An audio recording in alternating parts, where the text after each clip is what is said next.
So this session, session 3, is about prioritization. So if you tuned into the first and the second, the first is about analyzing your business. The second is about setting some sort of a goal. You can do this one standalone. Here's a question for you. Are you absolutely certain you know the 10 things that have to happen in your business this year to have the best year you can possibly have? I'm not talking about 10 outcomes like make more profit, hit target.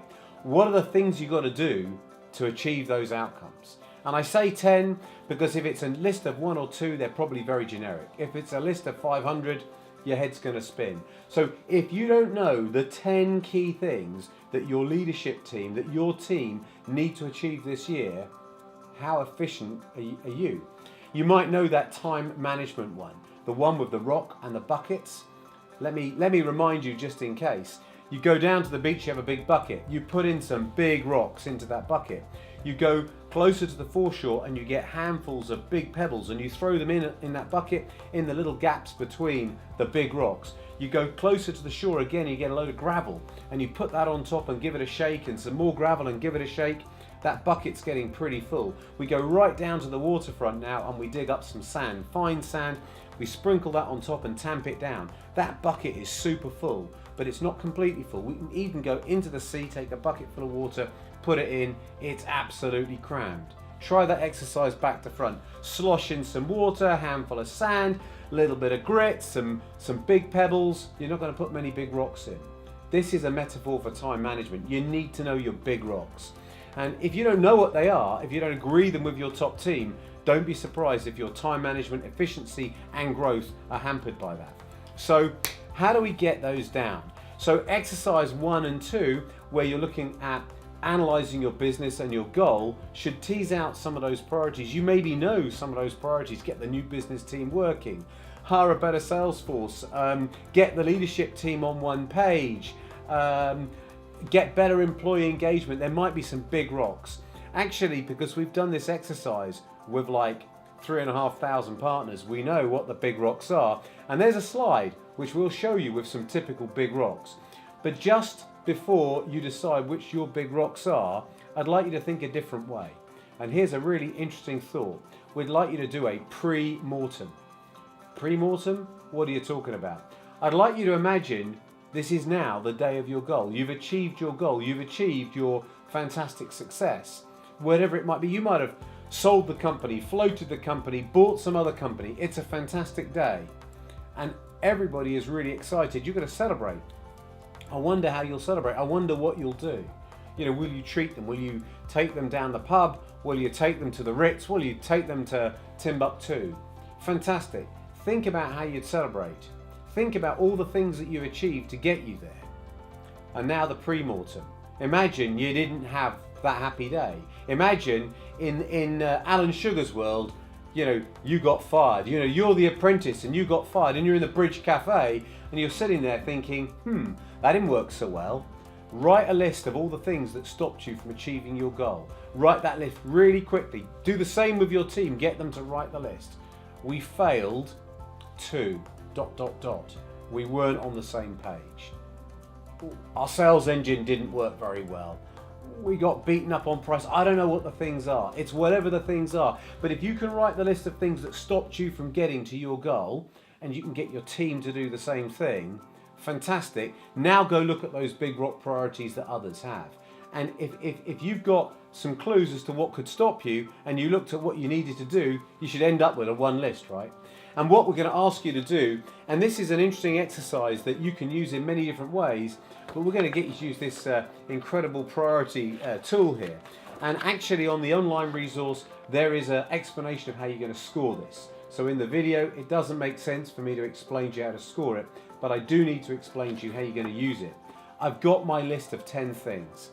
And what I'm going to do is, I'm going to write them in these boxes. I'm going to write the first one here, and a second one here, and so on and so forth, until I've basically written out the 10 things along the top, and I'm going to copy the second and the third down onto this bottom diagonal. That's what I'm going to do. And then I'm going to ask you to follow the instructions on the online resource. You might be thinking, what's this all about? I tell you, it's to do with the human brain. You cannot compare 10 variables to each other simultaneously and come out with a stack rank. Your brain can't do that. It's just too many things. I think it's a 9 factorial permutation of all these different comparisons. So what we have to do is we have to go through a little exercise to say, if I could only today clarify the goal or improve the sales engine, if they were 2 of your rocks, which would you do? Now, you're not going to ever do just one or the other, but by asking yourself over and over each and every combination, you can in a very, very short time frame come up with actually a stacked list of those priorities. And what's interesting here is this exercise, it's good for you to do as the leader, but it's brilliant to do it with your team. It's happened before that the sequence that I might think these big rocks should be done in and the sequence that my colleagues, they don't align. And if I think the most important thing is opposite to the thing that you think, our arrows aren't going to be pointing in the same direction. So for this exercise, I can only enthuse you through the video to have a go. I would say in 32 years, this has been literally the most revolutionary little device in my life. And I'm gonna end with a little story as to why that would be. But it really helps people get on the same page. And in business, success starts with everybody being on the same page. So having a compelling goal that's very emotional can help us look in the same direction, but we've got to have the same belief in what are the priorities to get there. So to end with that story, last time I sold a big company, the completion meeting took 36 hours. 36 hours, and I'm a businessman, not a lawyer. So I'm sitting there eating cold pizza, coffee and biscuits. I'm in a lawyer's office, our side, their side. Periodically they ask me some questions, periodically they're ignoring me and their heads are in the document.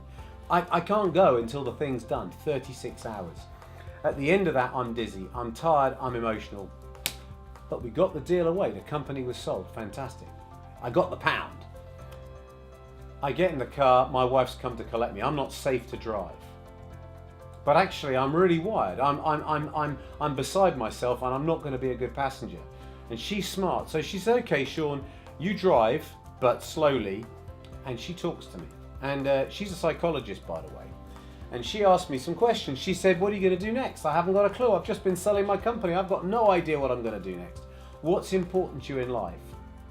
Well, I'd like to go on and earn some more money. I would like to work with people that I really like and respect. I'd like to make a difference. I had the list of things.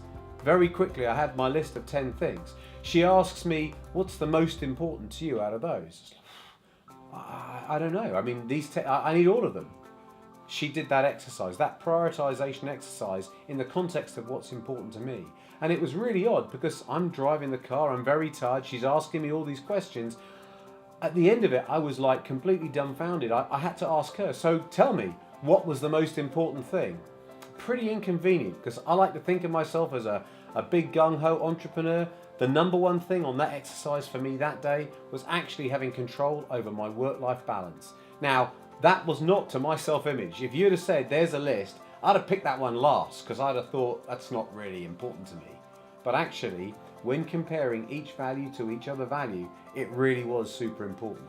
So why is this so important? You've got to be on the same side as the guys and girls in your team, and the discussion, what is a higher priority, is very, very important. It's a fantastic tool for that. Thanks very much.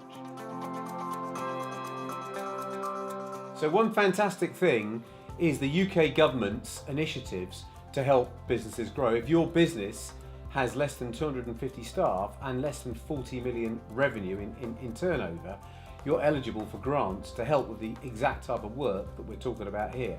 So be sure to check out Growth Accelerator at Microsoft.com, where there's a ton of resource telling you how you can get hands on that funding and how it can help you drive your business forward.